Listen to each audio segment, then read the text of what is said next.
I will tell you, it's not that you won't be fearful. You might have fear, but courage is the ability to go forward and do what you have to do in the face of that fear. Because fear is just one of the fires of leadership. That's what it is. Hey there, my name's Ashley Church. And I'm Erin West.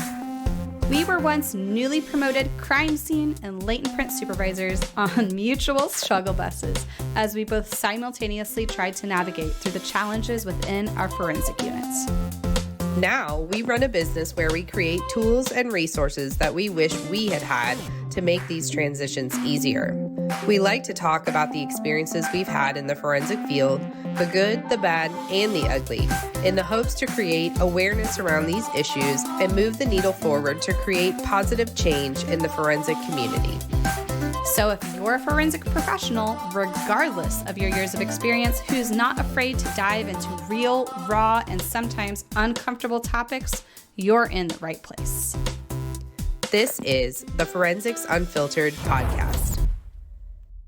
Hey, welcome to Forensics Unfiltered with Gap Science, the podcast where we dive deep into taboo topics within the world of forensic science. I'm Ashley, one of your co-hosts, and today we have something extra special just for you. Over the next 6 episodes, we're giving you an exclusive peek into the 2023 Forensic Supervisor Success Summit. Normally, you'd need to snag the all-access pass priced at $197 to hear these incredible interviews and presentations. There's 28 in total, but we are getting so pumped about the 2024 Forensic Supervisor Success Summit that we're sharing 6 interviews from last year's summit with you here on the podcast for free. And guess what? If you don't want to miss out on free tickets to the 2024 summit, make sure to sign up for the VIP waitlist. You'll be the first to know when tickets become available. But that's not all. If you want access to past virtual summits, a whole library of webinars, and exclusive e-courses, join our membership, The Vault, for just $29 a month. It's your all-access pass to everything you need to stay ahead in the forensic field. And of course, I will be including all of the links in our show notes. Now, let's jump into the first episode of this special series. Today, we're featuring no-nonsense rules for conflict management with Coach Lisa. Coach Lisa is the CEO and visionary behind No Nonsense Training Solutions, a powerhouse in providing unique and effective training strategies. For over 15 years, they've been delivering outstanding results to law enforcement, corrections, government municipalities, corporate entities, and nonprofits. Their training courses, focused on leadership and organizational development, have helped countless organizations improve productivity and foster long-term success. So, without further ado, let's dive into Coach Lisa's no-nonsense approach to conflict management. Get ready for some practical, actionable advice that you can start using today. Before we start this episode, our guests would like to share a disclaimer that the opinions shared are their own and not representative of their current or past employment. Now sit back, relax, and enjoy. Hi guys, this is Erin West with Gap Science. Thank you guys so much for coming back to the 2023 Forensic Supervisor Success Summit. We are so excited to have you here yet again for this virtual conference. And I am so thrilled to introduce you guys to Coach Lisa Gilbert from No Nonsense Training Solutions. I went to a class of hers recently, and she is amazing. So excited to have her as part of the summit. And if you guys love the Gap Science classes, you will also love her leadership classes. And we're going to talk a little bit more about those in just a bit. But Coach Lisa, thank you so much for being here with us today. So, Hi, Miss Erin. How are you? Hi.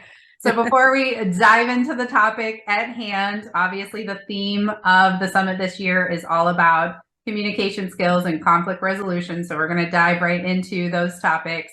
But before we do that, we're going to give Coach Lisa a chance to talk to you guys a little bit about her background and kind of how she came to be here with us today. Wow. Well, thank you again, Erin. I am so excited to be with you all. And this is going to be a great conference. When Erin first reached out to me and she talked about what the subject title was going to be, I'm like, oh, that's like so down my alley, especially the conflict piece. I'm one of those people, I love conflict. I know that doesn't sound right, but I do.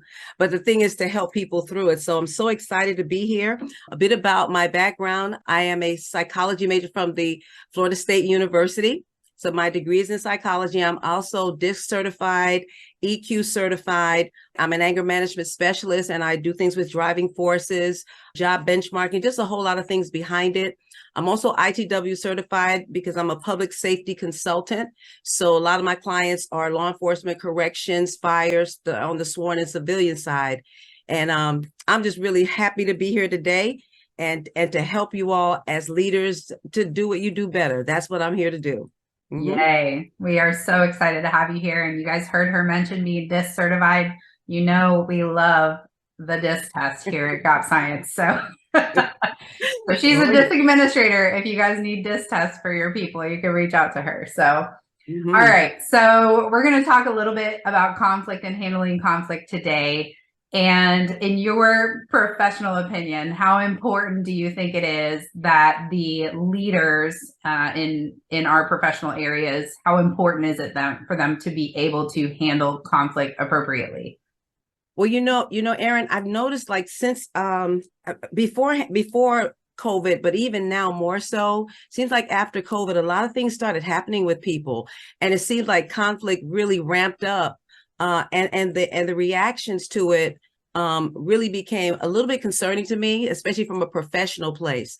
So it became really important for me as I'm developing leaders to help them understand how to actually navigate those conversations, how to manage the conversation, and how not to get drawn in the wrong way. So it is so important to be able to handle it in a constructive way and not lose yourself as a leader, not lose control of the conversation, because that's what happens a lot of times. So it's very important. It will help you even increase your reputation, credibility, and everything else when you know how to handle conflict in a constructive way. Absolutely. Mm-hmm. I love that.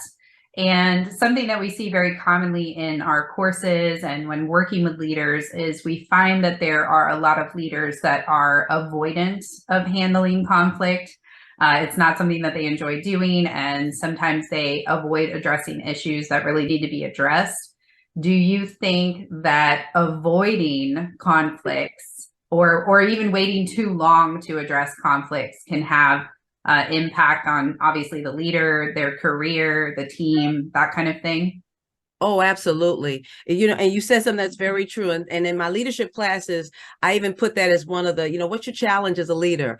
And the question is, I don't like conflict, so I avoid it. And I can understand that because it can get kind of tough because conflict is normally seen as a negative. It's a fight. It's like, oh, here we go again, that kind of thing. However, it can be detrimental to a department. It can be detrimental to a team when it's just avoided, because in reality, it's not going anywhere, right? It's being talked about somewhere. It's being pushed down maybe, but the danger to a leader, and I've seen this happen so many times. So we may not talk about it here, but we're talking about it outside, and then the higher ups start hearing it. Did you hear what I just said? Erin, did you hear what I just said to you? So now the higher ups start hearing it, and now they come in and there's a whole problem. So it can be detrimental. It causes divisions. It causes silos. It causes gossip. It causes all this next level chaos. It causes people to begin to be able to sabotage. It just gets totally out of control. And then this is the animosity among the team and the level of distrust. So now we're not sharing information, we're not talking to each other. Let's say you and I have a conflict. I may say, you know what, so-and-so tell Erin. So now we got a third person communicating when it should have always been just you and I, Mm-hmm. So it is detrimental. That's huge. Mm-hmm. I actually love that you said that, and I want to circle back to that. But one of the things you said first was that conflict doesn't have to be negative. So in what ways? I mean, obviously, I think we do commonly associate conflict with negativity, but conflict can be productive for your team as well, too. Would you agree with that? Oh, absolutely. The thing about conflict, when you know how to see it, let me say it this way. The negativity of conflict has always been how we've experienced it. So it's always been a negative. If it's always been that. But when conflict shows up, for me, the positive about conflict is that it shows me, wait, there's a problem. Let's look at it. Wait, maybe there's something we need to see again. Actually, it can produce a way for us to overcome some obstacles that we've never overcome before. And if we know how to sit down and speak to the issue and not about the people in the issue, then it becomes much more productive. Mm-hmm. So as a leader of a team, at what point do we know that something has risen to a level where we really do have to address it? Like we have to step in and deal with that. And how do we do that without getting triggered ourselves? Well, what I've noticed, and I know with leaders that will step into it when they don't, they always know something is happening. They may choose not to do anything. So when I start noticing that people are disconnected and they weren't normally disconnected, that may be one. Or I start hearing the rumblings or the gossip, little things start picking up. That's when I need to pull everybody together and say, okay, everybody, hey, what's going on? Let's talk about it. Or maybe just two people. It may not be the whole team, but the key is to be willing to step into it and not allow myself to get triggered. Now, I want to talk about that triggered piece, because it can be very hard for a leader when we are considered the source of the conflict, meaning I have to talk to somebody because they're not performing well. It's called a crucial conversation. A crucial conversation is when it's probably going to be very emotional, right? The opinions about it are going to be different. They think they're doing wonderful. I think they're doing horrible, right? And there's a lot on the line. So I've stepped into this, and it can be very uncomfortable when I have to correct. And that's the big thing for a lot of leaders. But I have learned, and I want to put this in front of you, that as a leader, you have to be able to navigate the conflict. But what we tended to do, or what I've seen us do, is we make conflict personal. Does that make sense? Mm-hmm. So we make it personal. We think it's about the person's personality. We just think they're just crazy. Coach Lisa, they're just crazy, just crazy. And they're crazy. Everybody knows they're crazy. See that kind of stuff, right? Or they're hard to get along with. That's where we begin. Or we put it on their competence or their ability to do. So we may just, label them some kind of negative label that doesn't serve to push the conversation forward. So what I talk about in all my classes, and I think I talked about it in the women's class, and I talk about it in every class from executive, command staff, all the way down. This is how you handle conflict. It's called professionalizing conflict. Professionalize it.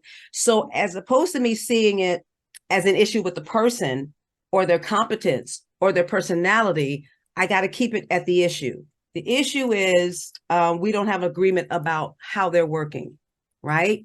Or the issue is something else, but it's keeping my focus there. So the mindset I have to have is, this is not personal for me, even though it feels personal. I have to recognize there's a breakdown in the team.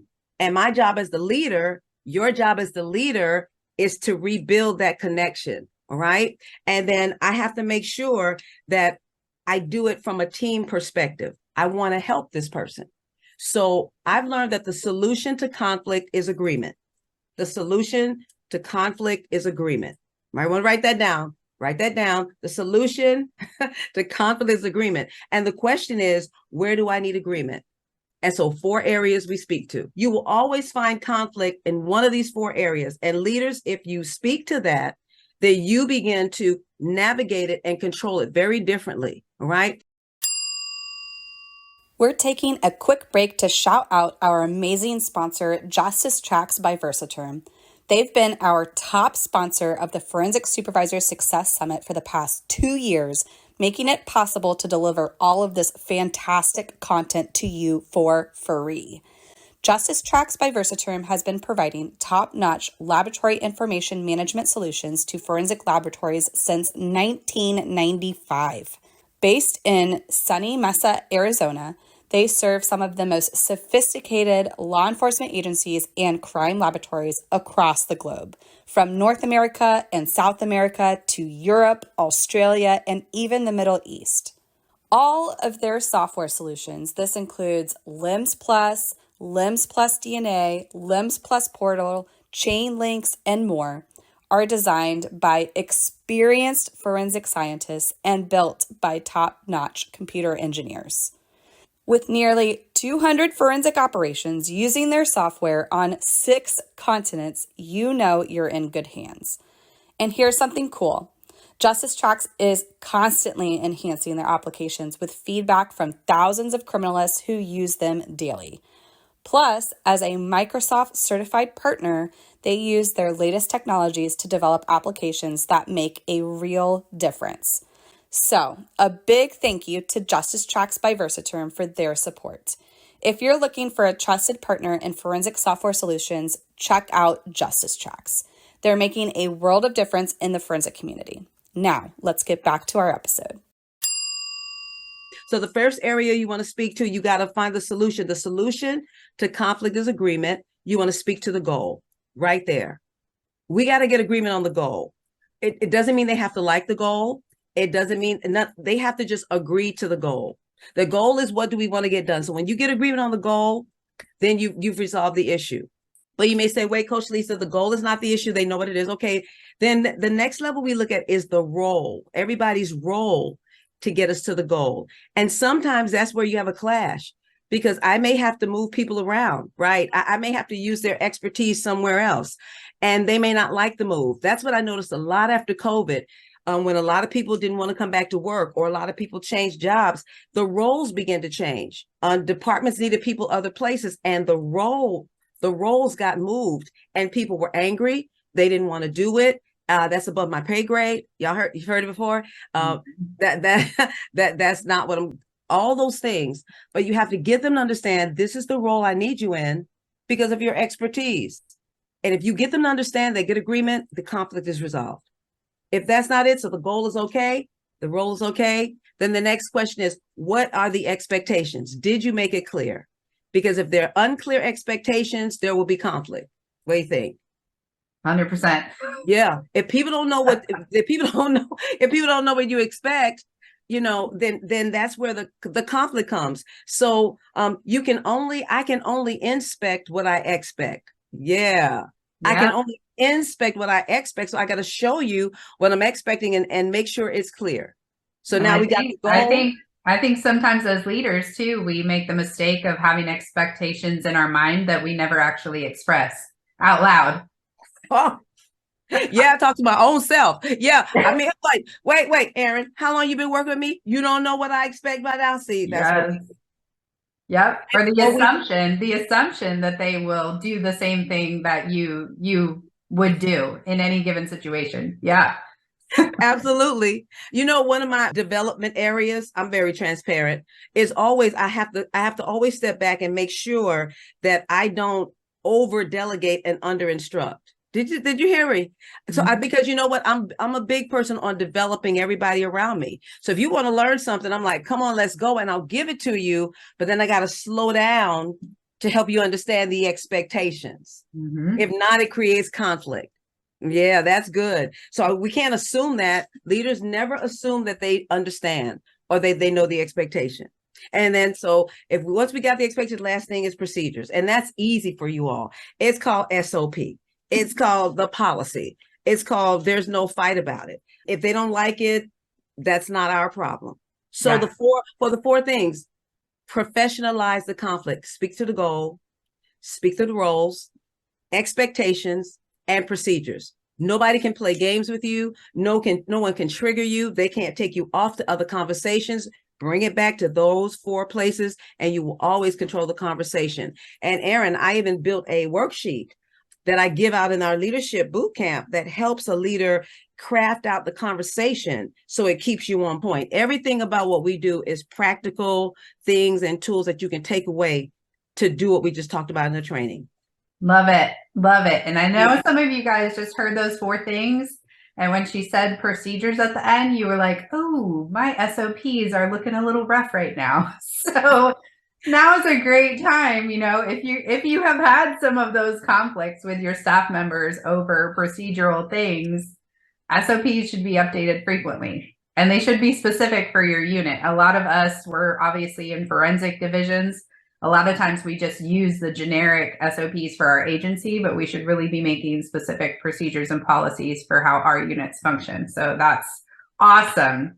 That's So excellent. Mm-hmm. yes. So a couple things I wrote down while you were chatting about those things. So one of the things that you had kind of brought up was using some of those things to overcome objections, like when you're having discussions with people. So do you have any additional tips or anything for when someone is coming to you and being argumentative, like overcoming some of those objections with them? Mm-hmm. Well, the first thing is, before I enter that conversation, especially again, if it's going to be, we call it a difficult discussion, crucial conversation, there is extra preparation you make. The first thing when you work with people, okay, they're going to be argumentative, okay, or they're going to be silent. For me, the silent one can be the harder one because it's going to take more time. But the ones that like to do the pushback, so you'll start talking and it'll be, oh, well, what about Erin? And what about this one? Stop, say, okay, wait a minute. This is a conversation between you and I, and this is for your development because I need to make sure you're here. If they want to talk about, well, I don't have the training that I need. Okay, well, we'll get you the training you'll need. Every objection, if they want to talk about, well, I can't come to work at that time. Well, what do we need to do to help you get there? If I need to, I want to say this, I know there are a lot of jobs, position areas that can do flex time, but let's say you don't have that option. Maybe you could give that person, okay, a week to get it together, 2 weeks, but whatever you do, you're giving them that option to resolve this conflict for you. Did that make sense? Mm-hmm. Yeah. And the thing is, so once we come to an agreement now, and if they don't do it, when I have the next conversation, it's not the first conversation. This conversation now, the focus is on why they didn't do what they said that they would do. Yeah, you transferred all the responsibility. You worked with them to give them options, and then you transfer the responsibility to them to handle it. Exactly. And see, what I'm doing is I want them to accept ownership. We're accountable together, but there's a place of ownership and accountability when we're talking about being a professional in the workplace. We're not children. There are people depending on us. There are people that are looking to us for information. And literally what I hear all the time is there are people that cause conflict. They've been difficult and they've always been difficult because no one would deal with them. No one would have the conversation. No one would take the time. But for some reason, when I was in leadership, I would be the one to take the time. And I didn't even have the process like this. I just knew this is something I had to do. And I could always get them to shift to where I was going. Did it take a little time? Yes. But the outcome is for me to get them on board because I have to remember I told us in leadership class, as a leader, everybody's watching everything you do and everything you don't do. Remember that. Mm-hmm. And everything you do counts and everything you don't do counts. So when you refuse to deal with conflict, when you refuse to deal with a difficult employee, that's a reflection on you as a leader. Always. So as afraid, you might be afraid. I understand. Step into it. Have your paperwork. You may not like it. You might have to work with somebody and practice it the night before, but never, ever, ever let an employee think that they can just take over your department like that. Mm-hmm. Never do that. Mm-hmm.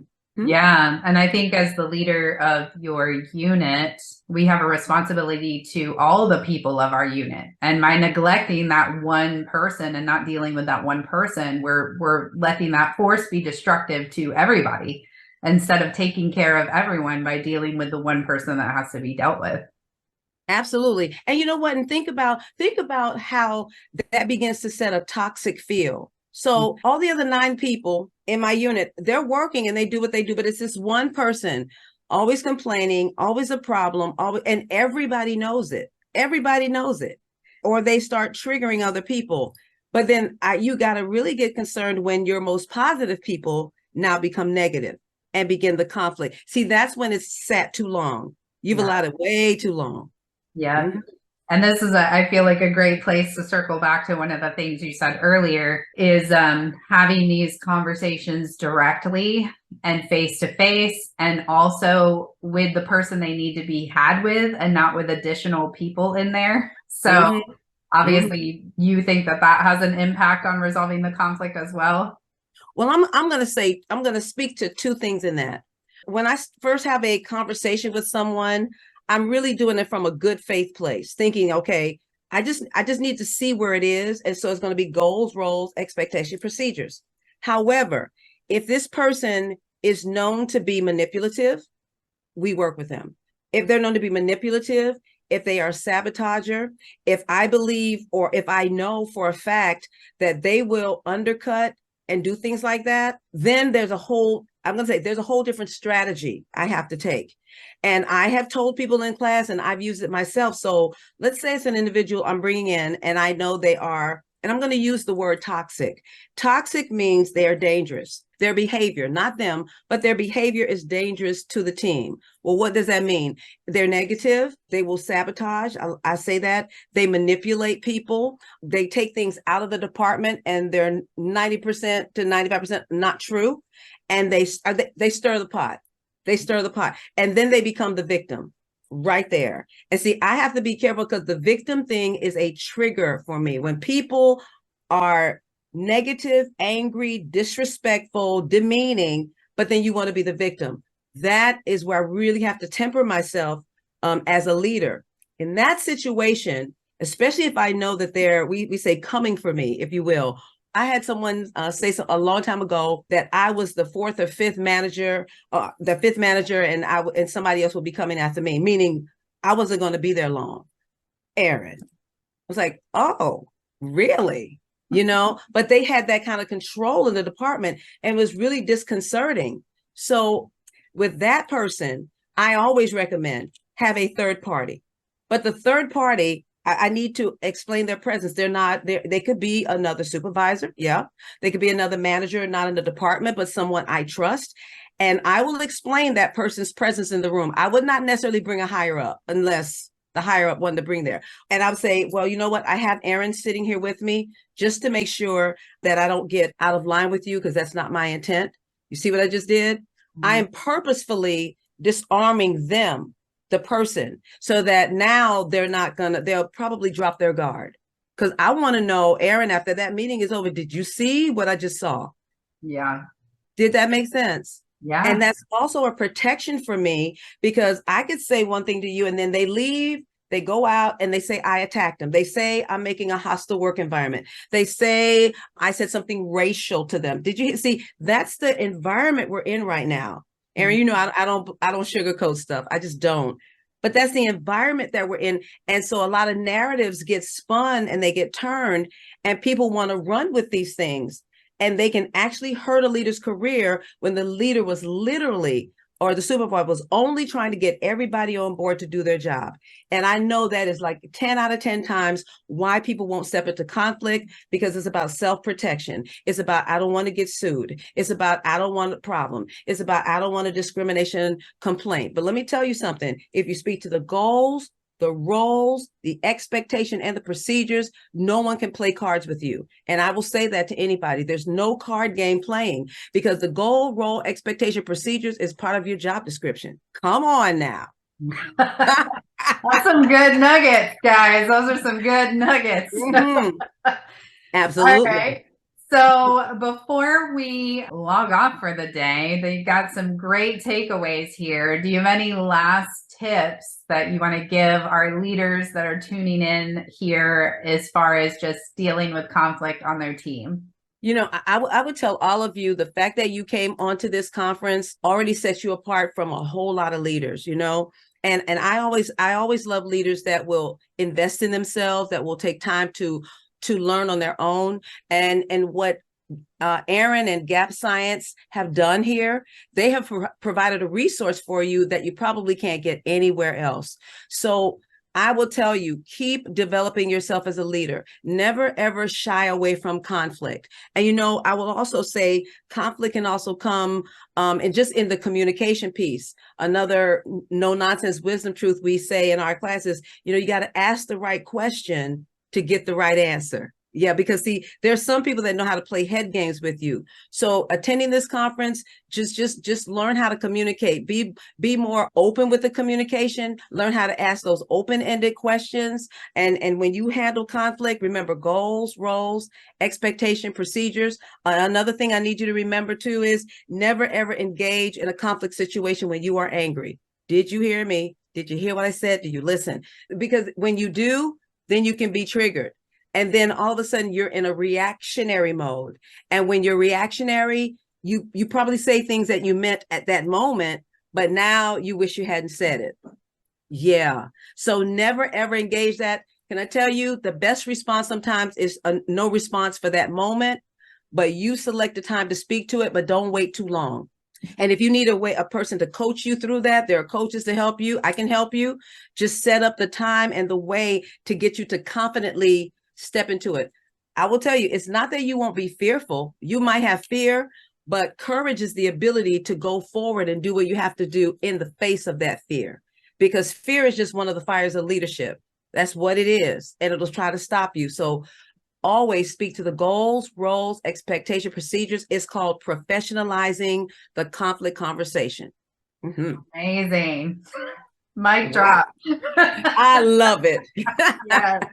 Love it. Love it. Okay. Thank you. Before we check out, tell them a little bit more about where they can find more Coach Lisa. All right. Again, I want to say, Erin, I thank you so much for this. I'm grateful that I met you in that class that day and that you just reached out to me and listen, y'all, listen, she chased me. She had to tie me down. See, I love her. Because I'm just all over the place, but I really, anything that's being done about or done with leaders and development, I love it. So the name of my company is No Nonsense Training Solutions.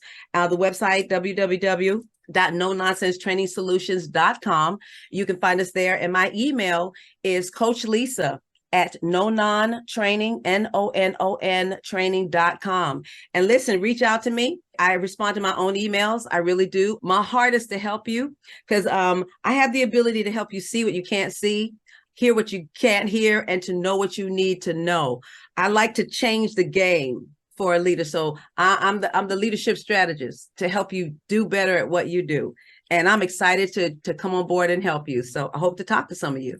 That's awesome. So we'll drop her information below. I've already had people in the past reach out to us for coaching, and I've actually sent them your way. So if you guys want leadership coaching, you can go directly to Coach Lisa, and we'll post her website below so you can check out some of her classes. If you do reach out to me for coaching, the first time is always complimentary because sometimes you don't need all of it. You just need somebody to just open up a window and show you you're like, oh my gosh, I got it. And that's all you need. I do that too. So I just wanted to put that out there. That's amazing. Amazing. Mm-hmm. This was an awesome first presentation of our summit. We hope you guys are with us for the rest of the week and that you enjoy all of the communication and conflict resolution tips you're going to get this week. And we will see you at the next presentation.